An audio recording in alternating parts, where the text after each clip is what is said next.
Okay, we are live. It is Lyrical Ones, episode 72. I am your faithful co-host, Cineo, joined with my fellow co-host, Alfluent. Alfluent, how we doing today? I'm doing well.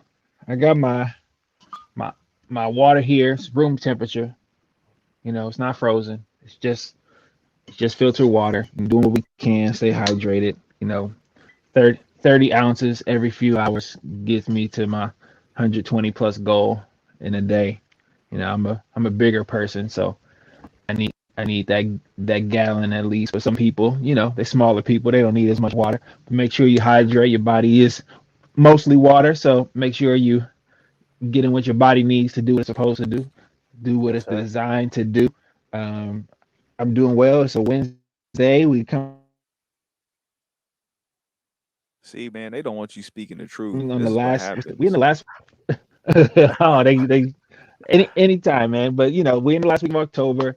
I'm hydrated. I hope everybody stays hydrated. Yeah. Um, and it's the spooky season for some. It's coming on the Yeah. Dia de los Muertos for others. We honoring our ancestors Yes, sir. always, and we Always. celebrating life and the liberty that we find and the liberty that we create, and Mm.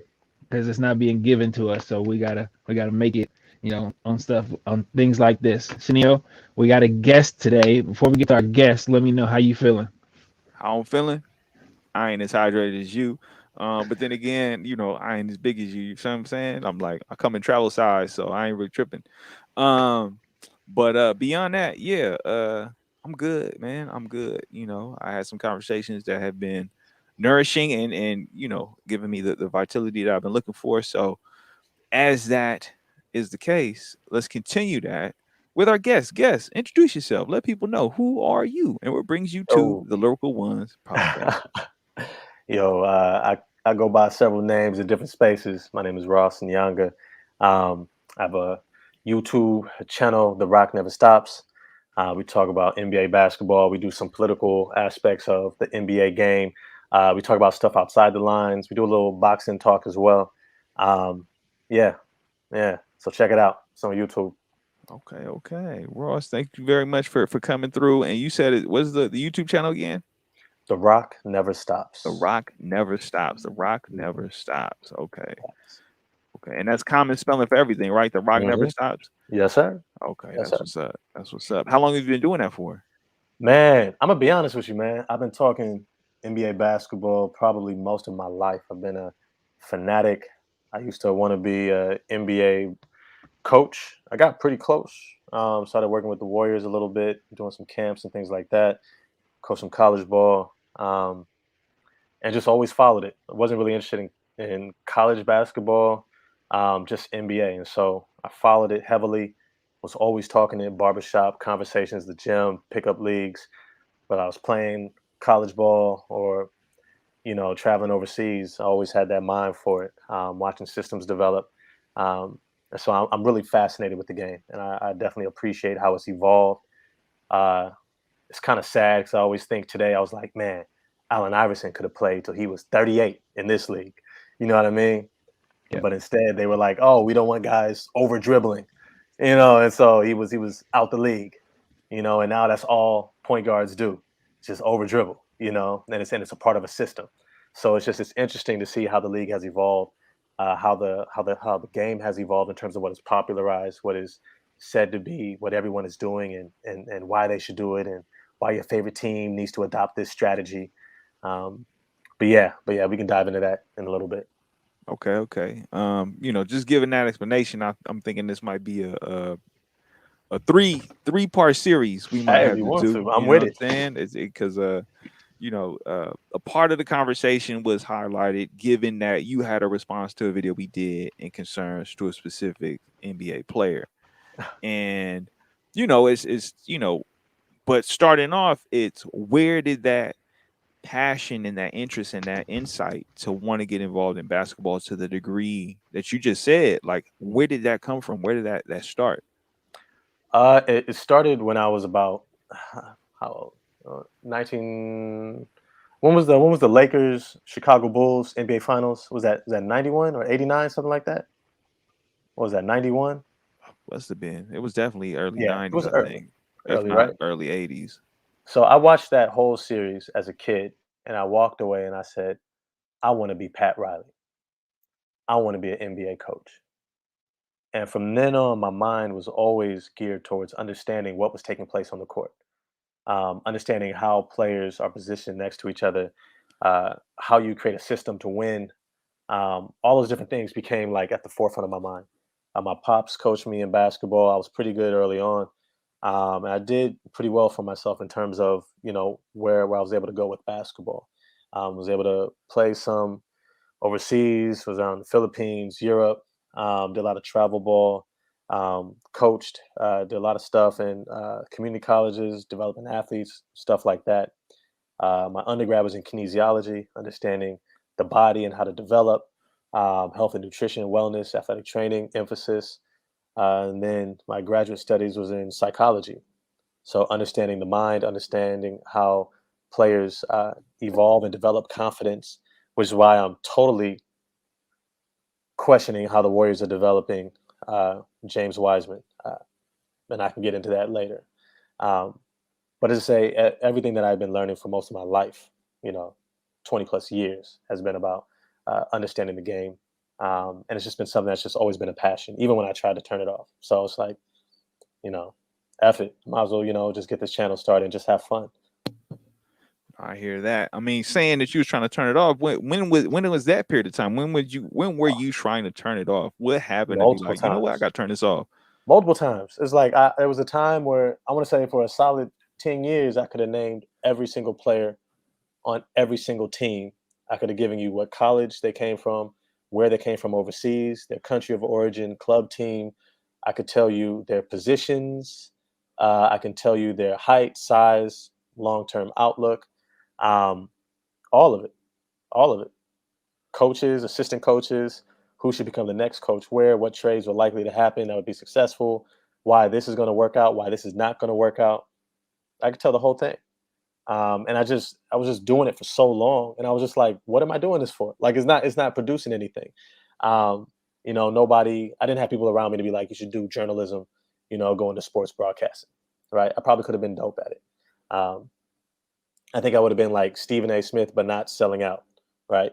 Um, you know what I mean? So it's like, uh, yeah, yeah. I'll leave it at that. I'll leave it at that. Okay, okay. Yeah, I mean, it's one of those things where, as we all know, sometimes it's not the destination, it's just the journey. Oh yeah, And yeah, sometimes we have to take those little moments to be like, all right, I'm getting off the road for a little bit. But at the same time, it's also almost like, how do what were we given as the framework for the, like, what is the production, right? Like, what is the yeah, produce, right? Because yeah, the thing is that, it's obvious you derive a sense of joy, right, from this game, right? right, And that's, to me, right, like, we don't say enough about, like, oh, well, what am I producing? I'm producing joy. Like, I yeah, produce my own personal joy. Like, you know what I'm saying? Like, because in the context of the larger narrative that we exist in, people are always like, how does this benefit others? And you live in a world where more times than enough ain't nothing here to benefit you, right? yeah, And so you take what you can, right? A lot of the black experience, and when it comes to being like people who come from other lands or who have been impacted by imperialism, colonialism, have been yeah. impacted by systems of power that they don't have an equitable stake in.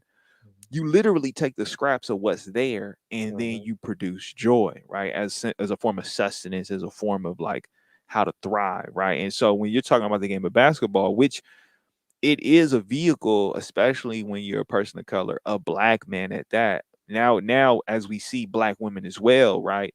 An opportunity for advancement financially, to gain some sense of footing, stability, power, influence, and to see like this game that is being played and derive joy from it, right? Like, we oftentimes, what am I doing with it?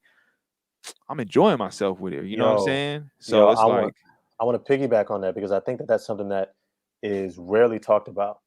That there are things that internally we are drawn towards, and oftentimes the way our world frames it is, how can you monetize it? How can you use it for the production of capital? And oftentimes we don't ever think about those very talents and skills and interests as something that's supposed to serve our very self. Like, how do we move through feeling depressed or down? Oh, I can tap into this internal joy that I have in something that I love to do. And we don't get taught to cultivate that. And that's kind of also a part of the issues with the school establishment, where it doesn't look inside of the individual. It looks to project what's outside the individual and tries to push it in. And so oftentimes we don't even realize we have amazing resources inside of us that can be not just for our upliftment, but I think also for our liberation. And it's like, well, what happens when I begin to cultivate my joy, when I begin to foster it? Well, it becomes movements, and I could talk about more on that later. But literally, fostering joy creates the movements that actually change our environments, our communities for the better. No, definitely, definitely. I mean, 100% agree. It is a thing where, yeah, we sometimes you got to buck with the trend or whatever was given and presented before you to really find that sense of wellness. Bro, Like, that's all we do. That's all yeah, we do. yeah, That's no, why definitely. Black culture is so beautiful. You know what I'm saying? Urban culture actually everywhere is beautiful, and people always look at it, and it's always kind of preyed upon by capitalism. You know, hip hop, right? Oh yeah, Sports, let me see right? how I can take your what's bringing you joy and then Yo, let's monetize it to a insane degree, right? yes, and control the narrative around it so that we ensure that it's never used for liberation, but only for monetization. Yeah, Right? Like early hip hop, you know? And so it's like, how do we ensure that we begin to continue, not begin, but continue to cultivate those things with an understanding that those things that we're cultivating that manifest from within us into our community actually has a monetary value as well. And so instead of like just doing it for fun, we can say like, yo, understand the power it has to liberate us internally and within our communities. yeah. And so that's kind of a mindset switch, but we got to get more control of our education with the communities. But we can keep going from there. But No, yeah, definitely, definitely. So right now on the journey, what is it that you do? Like, what do you do right in this construct of like the commercial world, this capitalistic world? Like, what is the thing that is a bro, I part of live, that? I live, I live, and I say that to the fullest. Like there, there, there came a point where I had to realize I had been so conditioned to survive, to produce, to maintain, that nothing around me was actually giving me what I needed to actually live and to thrive as a human being. And as a result, I began to realize that the world around me was actually a part of what was eroding my own life. And so when I began to shift my focus to not try to perform, not try to be this producer, but to be somebody who really embodies living what's inside of them, it began to kind of shape the world around me in that image, which is a beautiful thing that I believe all of us have the potential to do. But it's a scary jump to step away from all that deep conditioning of you must produce, and that's the value system that you're cast into. How much you produce, how much is monetized from your labor, and then once you begin to become monetized, then it's measured against somebody higher. So now you got to do even more, right? And more and more and more. Instead of saying, hey, you know what? Let's embrace what's in you and trust that what's in you is meant to manifest the lived experience that's meant for you. You know, and so there's different things that come with that, like contentment, joy. Um, but yeah, yeah, that's kind of the gist of it But that there. system, right, that you talking about, Mhm. Ross, is really how people see themselves and how people see others because of that system, right? Yeah, It's like facts. this imaginary caste system that becomes reality just because of people's beliefs and the practice and the mindset of like we're running out. Hmm.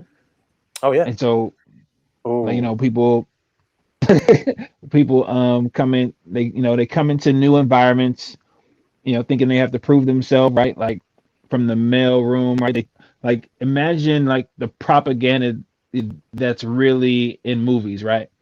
It's Mhm. like you got to start in the mail room, right? You got to start at the entry level position, and they say, well, because you don't have experience, that we qualify, that we credit as experience, right? You're Yeah. not qualified to a position, to middle management or Mm. to a manager position or a lead position or a lead on a team, you know.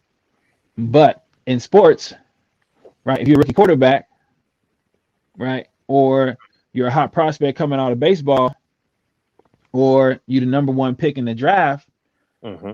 right, you gonna get some time, Well, right? I mean, even then, I mean, we look Well, at depending on stats. depending on this Yeah. depending on the situation you come into, right? Depending on the situation you come into, for sure. Um, but the contract says otherwise, right? We're gonna pay you for your perceived value and potential, you Well, know, see, coming this out is of the power college. dynamic. This is the power dynamic that I talk about. I actually did a video on this. Mm, Um, it's always though somebody in a hierarchical system who's able to project that value system.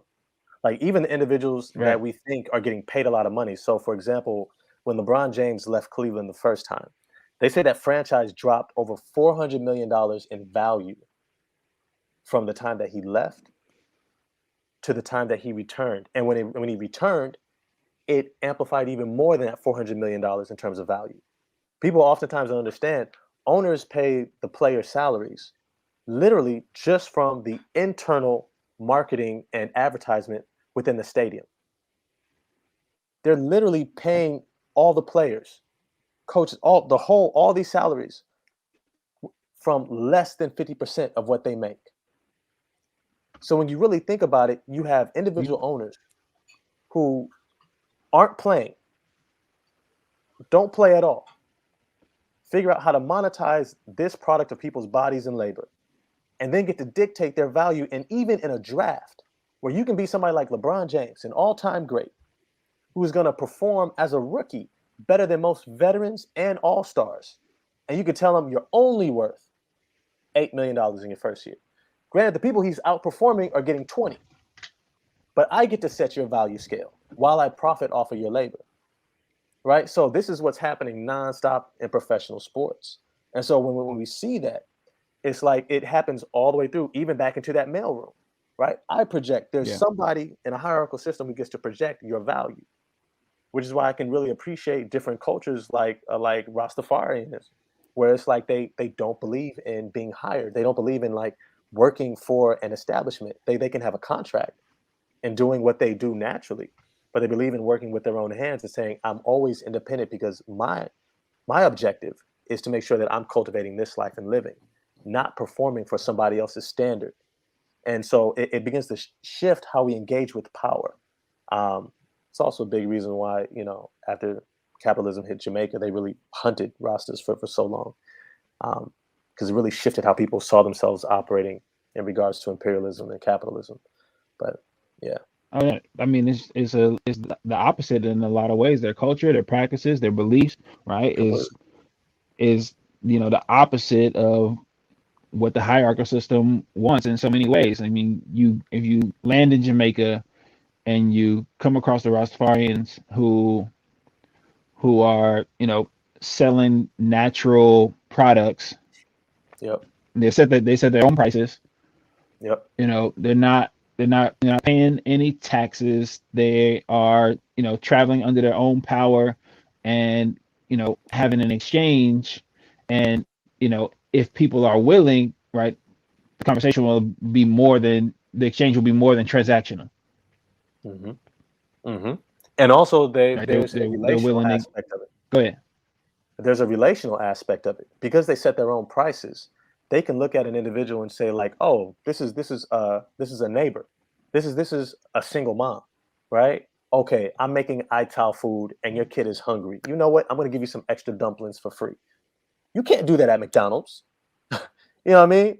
You can't be a Right. cashier at McDonald's and see a struggling mother come in and be like, you know what, I'm gonna give you a couple extra large fries. I'm gonna throw in a extra Big Mac for you. Your manager's gonna be like, well, company policy means that you lose your job, right? So the outlook of capitalism and corporations is to remove choice and to remove the ability to move in a relational dynamic to maximize profit. Which I had an interesting conversation with this student just today after school, where I was explaining to her is like what this establishment is really seeking to do is to condition you to normalize being disconnected from relationship to others and to have you in a mindset where it's all about you as an individual, which is why I'm also a big fan of Deontay Wilder. It sounds like I'm going all over the place, but it steers right into what I talk about all the time on my channel. Yeah, Now you good. Deontay Wilder, that's my dude. That's my dude. Whether he has the belt or not, I don't care. Like he's out there, he's his own manager, right? He's not signed to any promoter who gets to dictate his career, his path.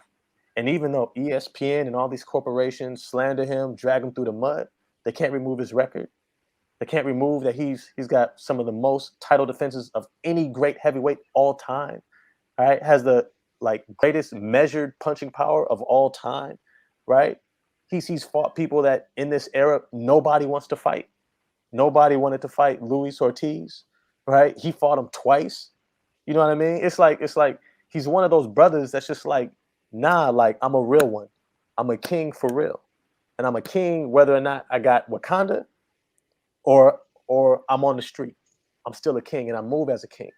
You know what I mean? And I think that that's a mindset that a lot of us have to learn how to adopt, where we begin to bet on ourselves and say, like, look, there is no loss if I bet on myself. It's just something I've learned along my journey, you know. And so, yeah, I'm a big fan of athletes who really step out. You know, LeBron James is another one, not because he wins every single year, not because everybody's happy with him that he performs like a Michael Jordan punching his teammates in order to win championships. No, I'm I'm with him because he brought his homies from like the bottom up. Like he literally brought his partners up. Like who wouldn't love to do that? Pick your top 5 partners from childhood and be like, we all gonna come up. You know what I mean? And then you actually come up. like Maverick Carter's a millionaire. You know what I mean?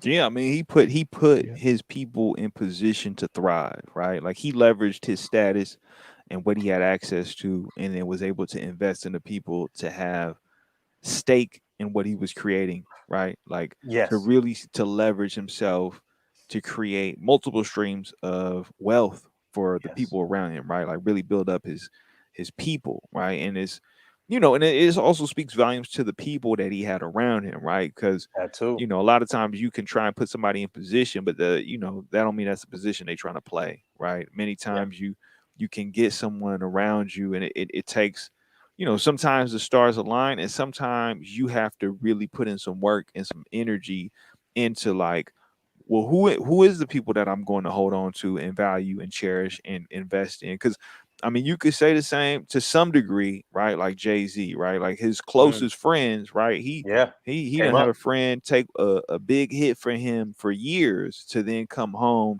and be an executive at Puma, right? To be an executive in his company, to be like, you held me down, I'm gonna hold you down, Got right? you.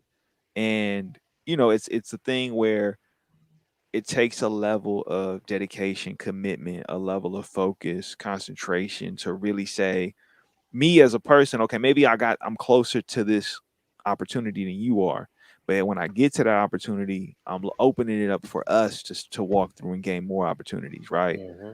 And a lot of and the temptations are always there, right? The things that are attractive, or sometimes the structures we walk into, we get lost in it, right? Like we're like, oh, I'm gonna go into being a boxer, right? And in the world of boxing, everyone's gonna now try and court me into a position to say, we got what you want, we gonna Hmm. hook you up with more, come join us, come get down. But then what happens, you now are leveraging yourself, and if you get lost in the sauce, right, you might get taken advantage of, exploited, where you can't recover, Facts. or you might not have the capacity to be able to be that resilient to say, okay, you know what, I took this loss, Hmm. now I'm going to reestablish myself in this other avenue, or I'm going to reestablish myself on a different platform, right?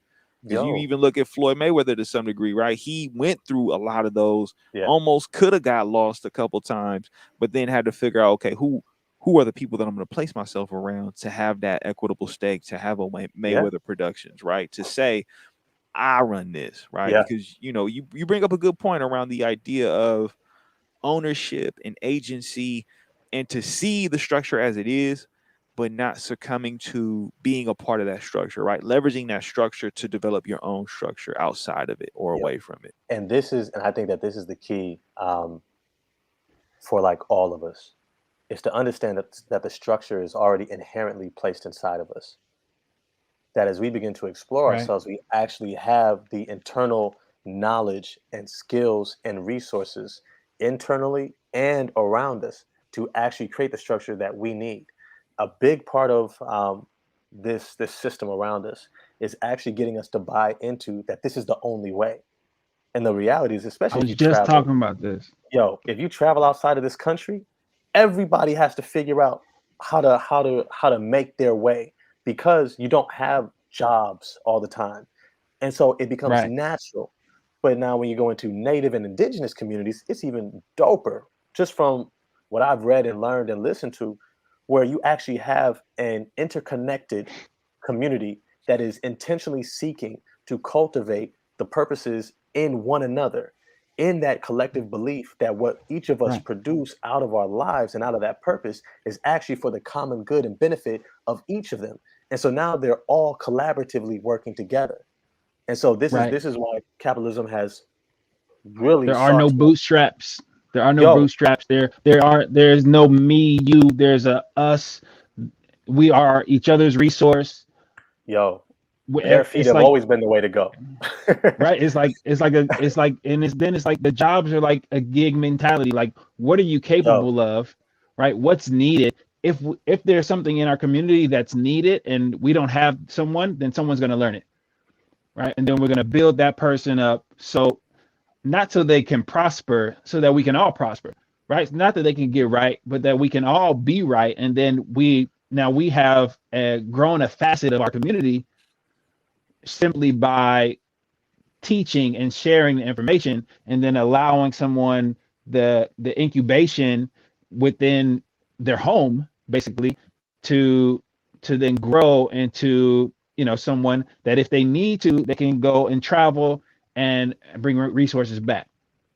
yeah. And the But you hardest thing, you see that all over the place. yo, and the hardest thing for us, because we are so deeply conditioned, is believing that it's there. Believing that it's there. Like a lot of us, we look around, especially here in the Bay Area, so much of this is systematized. Like Right. unlike the different places in the South where it's slower and you can like kind of feel your way and there's some wiggle room. Here it's tight. It's tightly knit. It's like go from this to this to this to this to this. But the reality is that the reality that I believe and that I choose to manifest with my life is believing that when my spirit chose to come here, that it also saw what was going to be available here. And the purpose that it has is also connected to what's already here. So I don't need to look for something else to bring about what's inside of me. I can trust that not only is it here internally, but also externally. Now, when it comes to the NBA, if you want to jump back on that, the Chicago Bulls, they're gonna struggle. But we can get on that conversation maybe next time. And I'm not saying they're gonna struggle regular season, but when it comes to the playoffs, I think they're a little too top heavy and too inexperienced to really make noise. And depending upon where they get placed, I don't see them getting past Atlanta. I don't see them getting past a team like Philly, Milwaukee. Yeah, yeah.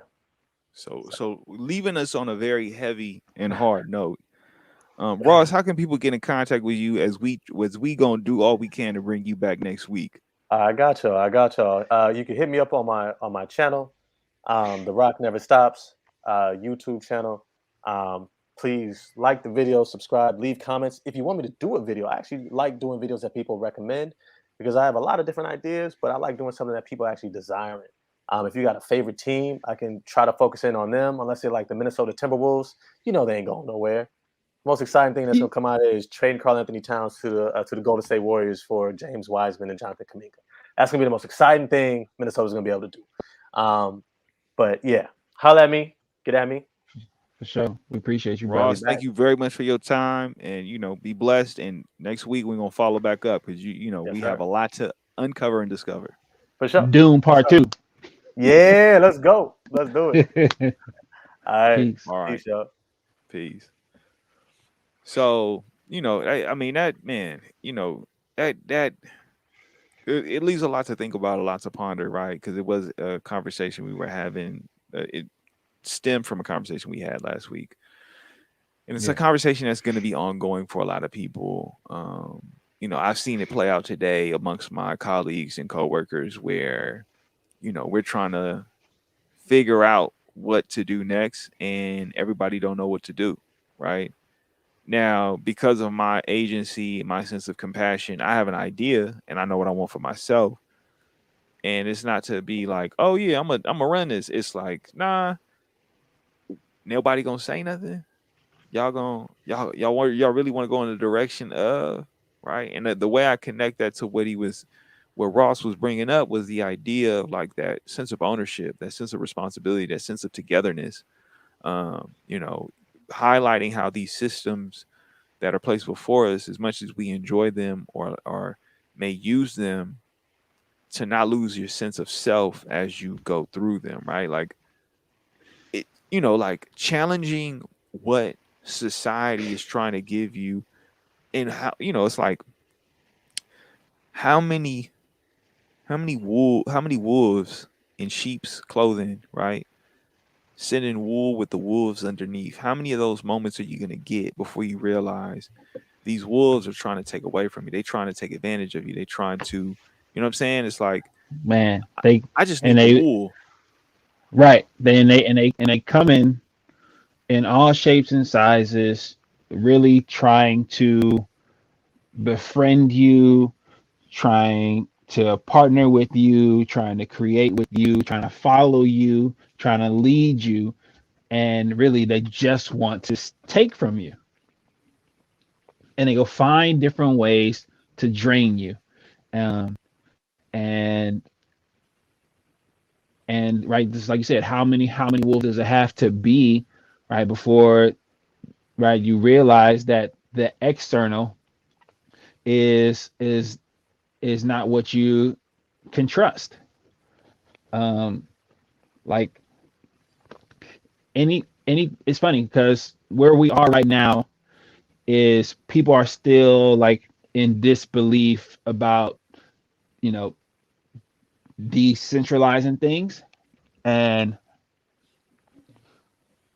because of that, some people are gonna be on the back end, you know, watching things happen. And what'll happen is they'll start to put the gates up, right? And like the SEC, right, is already trying to take big companies and put them on a warning about, you know, the platforms for cryptocurrency, and, say, don't let Americans trade too much on your platform. Don't let them buy too much crypto. Don't let them do too much. Um, Even though, right, they can't actually, right, um, cite anybody for anything, but they can, right, they can slow them down, right?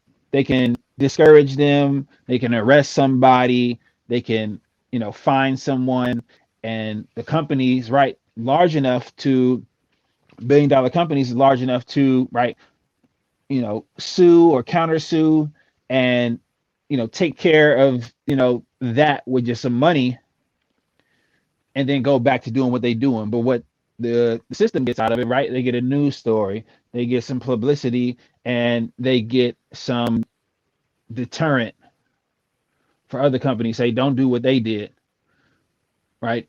We gonna come up with some rules for you to follow. And if people don't, you know, take what they can, you know, when it's possible for them to get it,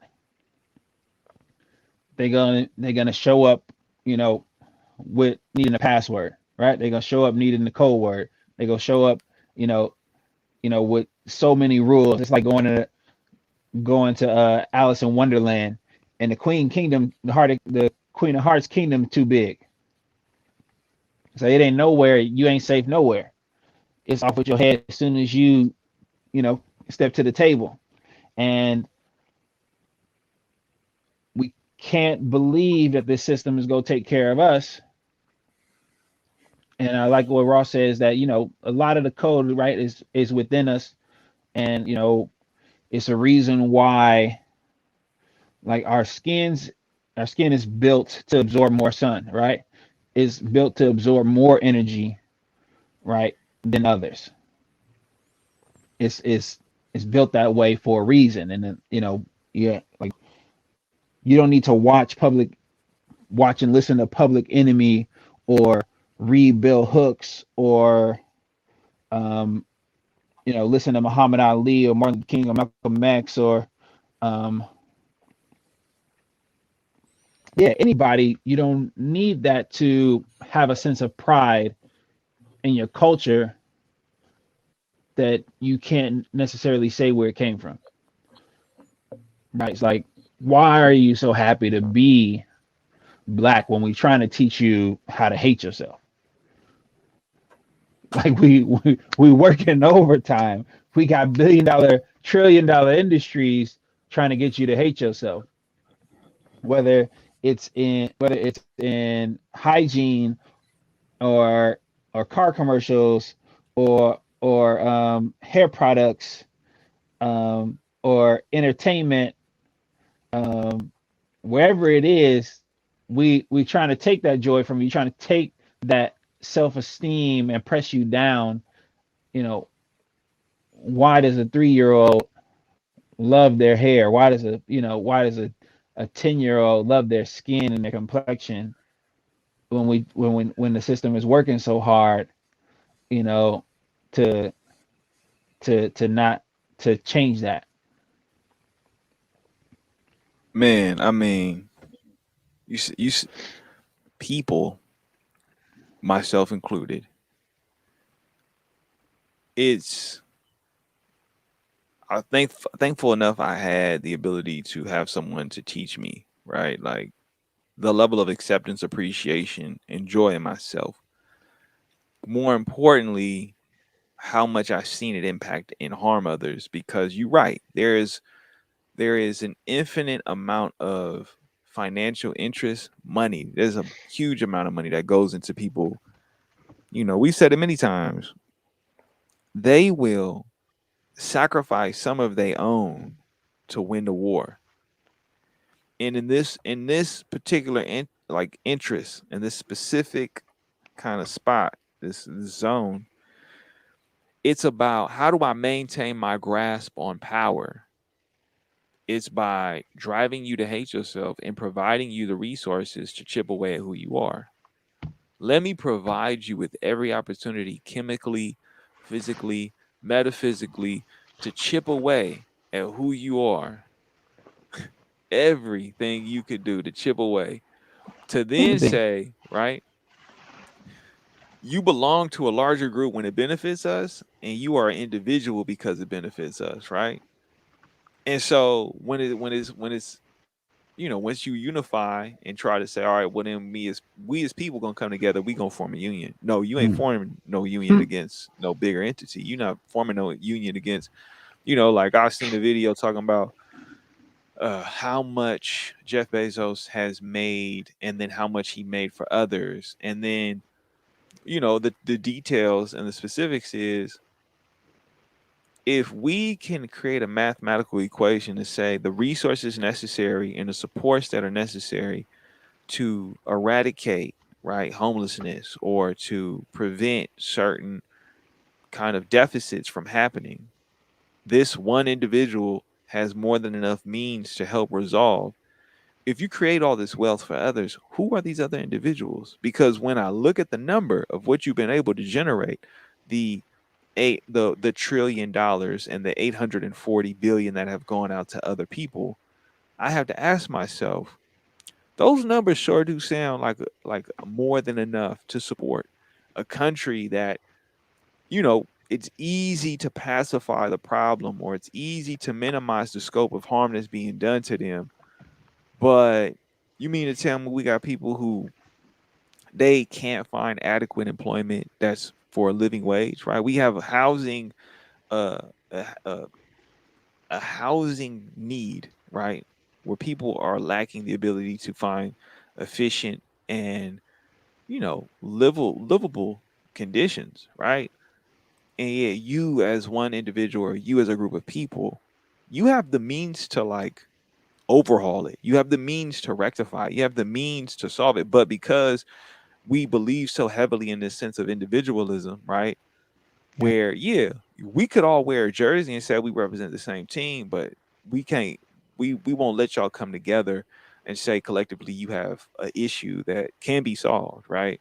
Like it's crazy, but at the same time, as we've seen, if because it goes both ways, right? How bad do y'all want to change it, right? And I say that because I am a person who is hypersensitive to those around me. I'm hyper aware, and I'm a very flexible person, and I'm resilient. So I know how to utilize the system in front of me to get the advantage or to get the things that I need or that I'm looking for.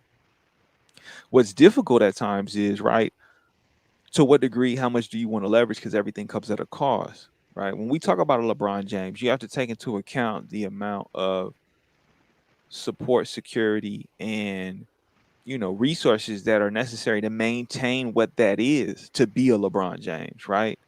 Whether that's what safety do I need to ensure and security for my family, for my children, right? What type of environment do I need to bring them up in so that way they're not being manipulated or exploited or taken advantage of or harmed because of my status in society?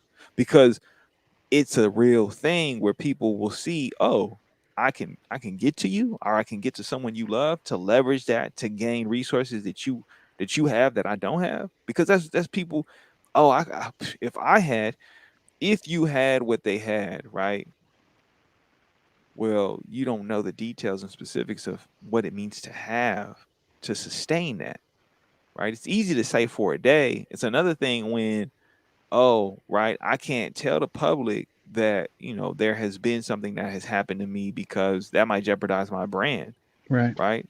I might have to compromise my true beliefs because that's going to get in the way of the revenue streams that I need to maintain what I have, right? I'll tell them later. Exactly, right? And to me, it's like I'm saying that because it's easy for people to talk about a revolution, and the real, like, to me, a real revolution is saying, okay, when do we start to really focus on having unity in our disapproval and detachment from a lot of the systems that have been keeping us down?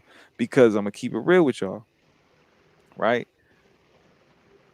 What has been done does not need to happen again because that only results in where we have gotten right now. I believe in innovation, I believe in change, and I believe in doing something different. And I know that's hard for people. So for me in my position, the cost is I have to accept that the change I'm seeking and that I'm looking for, I have to go and define for myself, and that I cannot produce it for others because a lot of times they're unwilling to participate. That's And I it. can't hold it against them. I can't, right? The discipline that I've maintained and that I live by is very difficult for people. But for me, I'm able to thrive in it because it keeps me grounded, right? But then what happens when I reach a level of perceived success, right? Because my success is mine always, every day, at every given moment. But I know that there's a perception of success. And once I cross that threshold, then it changes where, oh, well, you couldn't put me on. Or why didn't you do that for everybody? Because guess what? This is something I just heard. I just heard Kevin Gates say this, and it was a very engaging and enlightening interview. And he said, and this is a saying that I've heard many times, but he said it most recently. So, what was said was, when is the best time to plant an apple tree? There's two times that are the best times. And he said, the first time is 20 years ago, and the second best time is right now. So, when I planted those seeds and people was like, oh, no, I ain't got time for it, I can't, and then I produce the fruit and then everybody wants a piece, I can give you what I can give you, right? But if I'm the one that's going to keep maintaining this tree, well, don't be too shocked, don't be too surprised when I'm going to eat a little bit more of these apples than you, right? Because as much as I can give to you, if all you're going to do is take away and all you're going to do is start to chop down my tree, well, I got to protect my tree, right? Because what I would hope at the beginning when I start planting it, you would plant yours, because then we could share. You could plant a pear tree and I could plant an apple tree and we could exchange and we could have abundance. But what happens in the society that we live in? There's gonna be somebody who hates the fact that I have the apple tree. They're gonna be like, man, I don't even like the fact he got it. I don't even You know like that. what? I don't I even have to, like that. I have to I'm drop finna that one. when he sleep, I'm chopping down his tree. right? I live in a society where somebody else want to have the biggest apple tree. Oh, he got the best apples. He got good apples. He got something. He got something, right? Because we live in this society where, going back to what we said, right? There is trillions, billions, an exuberant amount of money that is literally concentrated on you hating yourself. And when you hate yourself enough, you can project that hate onto others. Mm. If you're destroying yourself and tearing yourself down, then what are you going to do to someone else? If you can't find joy within you and you see someone else experiencing that joy, especially if that joy has been self subscribed or you're able to define it and create it yourself, what's going to happen? Well, what you because you worked hard, because you was able to, because you had access to it, because I can give you the recipe, but you still got to cook it, right? You got to monitor and maintain and be like, oh, I got to time it. I got to know what's the heat, what's the temperature, how do I make it fit within the confines of what I have in front of me, Right. right? It's not a black and white binary situation. There's a lot of complexity and nuance in all this. And Ross really highlighted a lot of it by bringing up these individuals who we sometimes revere and what they've been able to accomplish, but also taking into account what does that really look like when you break down the details and specifics. And I'm not saying these things as discouragement for people. I'm saying these things because there is a balance, right? If you're going to try and show up for people, be mindful that you exist in a society that has done everything and will continue to do everything, right, for others to hate themselves. Which means if you're going to approach and attack and address that, then you have to be mindful of a different approach because what has already been done has brought us here. Now, if we're saying right here where we are is the greatest it's ever been as a collective, which I haven't heard, right? Then I guess we don't need much else. But Mm. that's not what I'm hearing. I'm hearing disparity. I'm hearing need. I'm hearing that people are going without. And I'm seeing people who have, and I'm seeing people who are thriving, and I'm seeing people who are experiencing a level of abundance. And what I'm leveraging to you right now in this conversation, to people who are listening, to find that inner joy, you have to start within. But you have to put that work in. You have to put that time and that energy and exertion. And it's not going to be easy. You're not going to always like it. It's not going to be something you're going to want to do. But when you have committed yourself and put yourself to the discipline, you will find the joy. You will find it, right? In all of its unsolicited, ignorant glory. And then you learn how to protect it. You learn how to protect it by setting healthy boundaries to keep those who are still in a cycle of self-hate and self-sabotage, at a distance to where you can tell how they're impacting you. You can have them close enough to where you can interact and be there for them, but you gotta keep them at a distance to where you can see their behavior, um, and discern whether it's something that you want to impact you or not. And we all have limiting behaviors, and so learning what they are within yourself, and then finding people who are in a space where they're also discovering those limiting behaviors so that they can again pursue that joy, find that joy, protect that joy, because it's not in what you can gain. The joy is in what you already have within you. It's embedded in you, and being able to see the value in who you are, who you're meant to be, who you're becoming, will incite that joy in a way that it can't be disrupted. Because whatever happens to me does not change who I am. And if I'm joyous about who I am, then whatever happens to me is not affecting my joy. If I understand my role, my purpose within community, right, then I understand who I am. I can love that those parts of me. And whatever happens to me doesn't change my role. It's my job to see my role in whatever happens and still be joyous about that role. And sometimes the role shifts depending on the people around you, and then you learn, okay, I can work with these people here who also, right, understand their strengths and weaknesses, um, that we can collaborate and build each other up. And oh, I have the bandwidth for this, so I'm gonna take care of these things over here, and they have the bandwidth for that, so I'm gonna let them be the resource for that. And so and so's got the bandwidth for this, so or the skill set for that, or I have the skill set but I don't have the bandwidth, so I'm gonna teach it and pass it on to someone and share the information so that they can run with it. I'm gonna hand the ball off to them, and being able to pass the ball within your community and say, you be the one that works the wing, you be the one that works the paint, you be the one that works the top of the key, you the one that set the pick and roll, you're the one that runs the backdoor play. Like, when you can say, this is who we're gonna be, right? Then you can play together. And when you find people who don't want to play together, right, it usually shows up as harm that they choose not to see.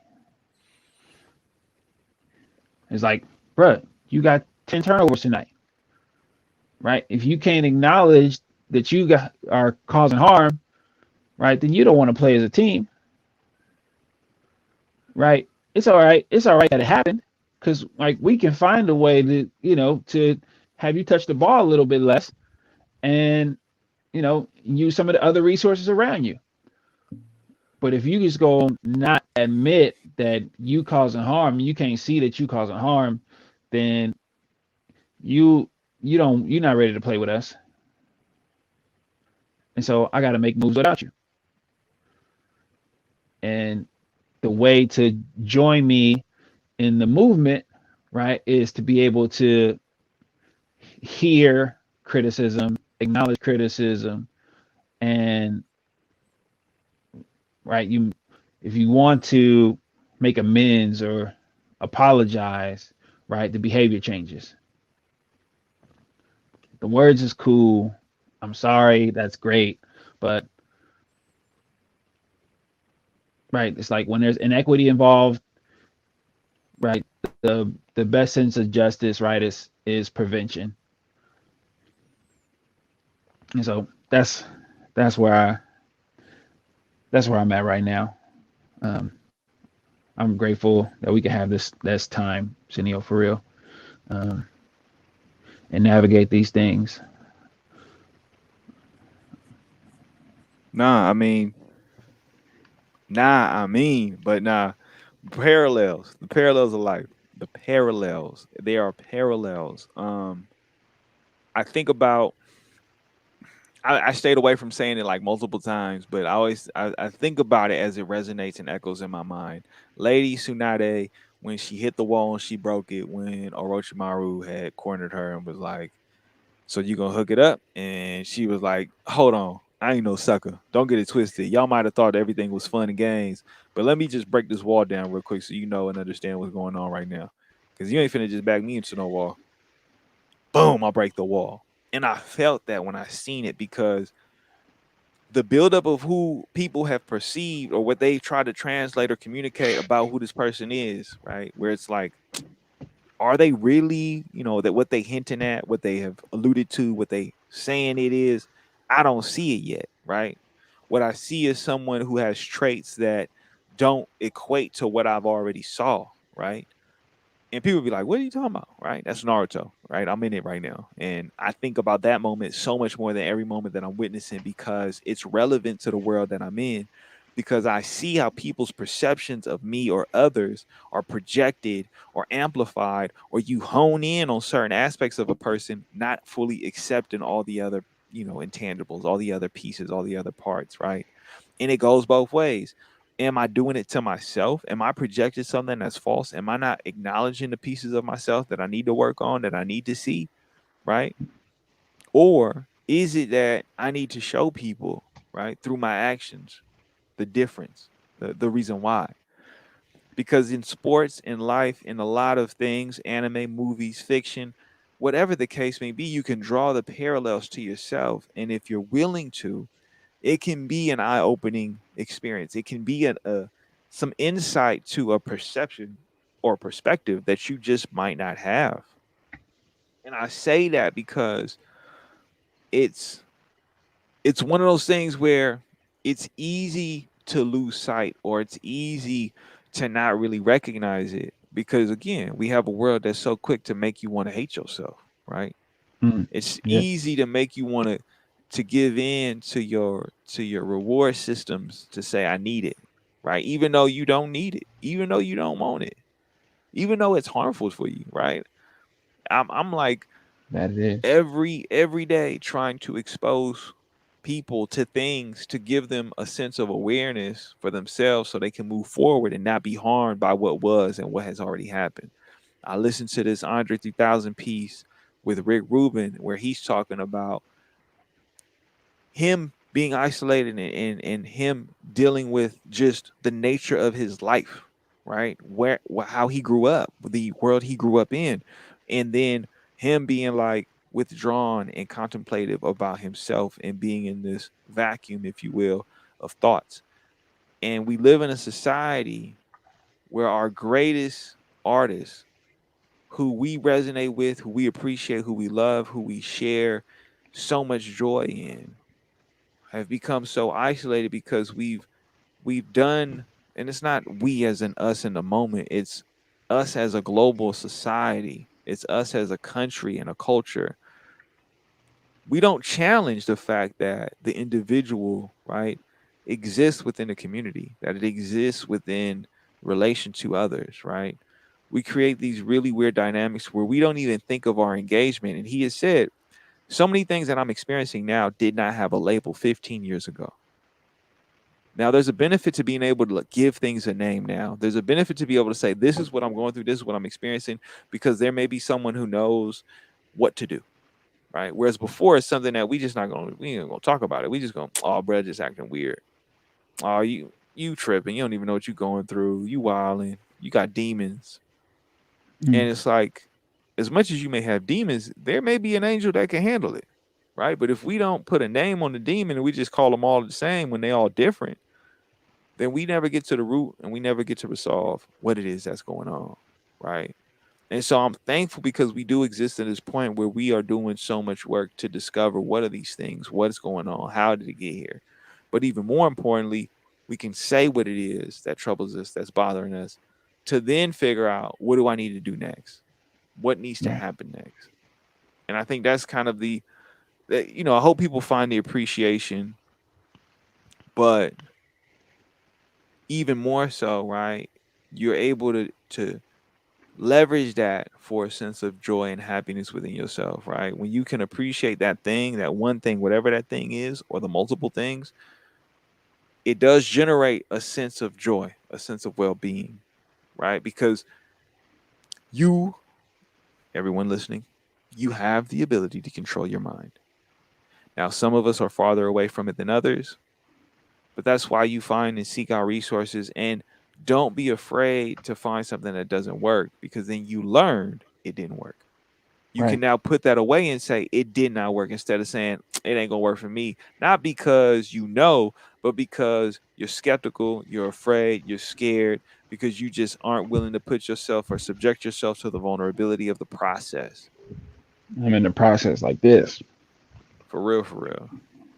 Go through one to the next, right? Because you learn as soon as you find the one that works, you golden. It's on and popping. Yeah, definitely. Affluent, do you have any final thoughts for the people as we listen to this episode 72, as people are listening to this 72nd episode of the Lyrical Ones podcast? Peace, y'all.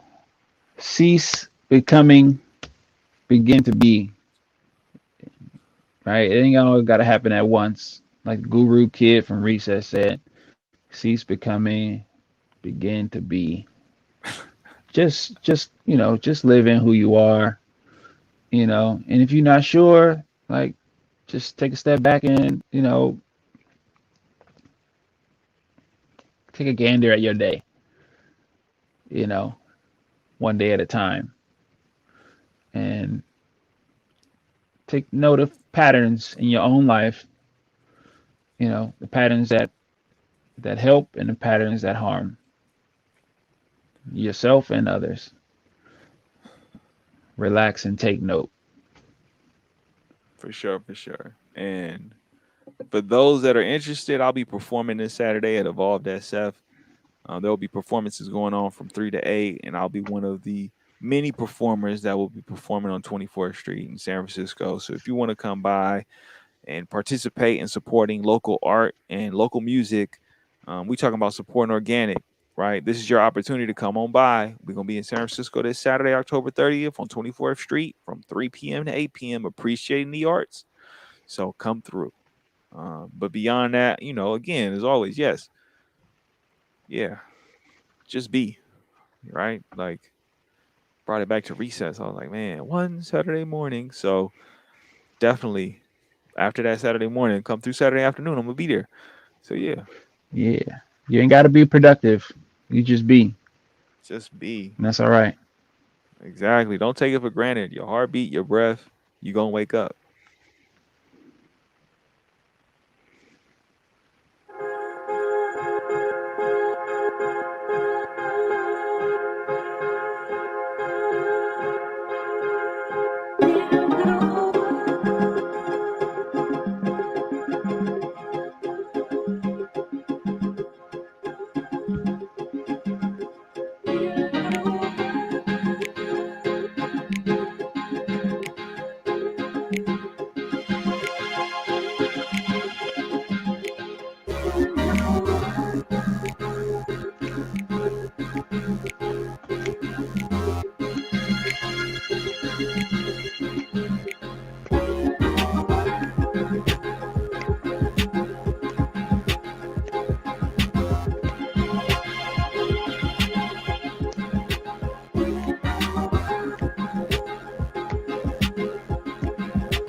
One, one, one, one, one, one.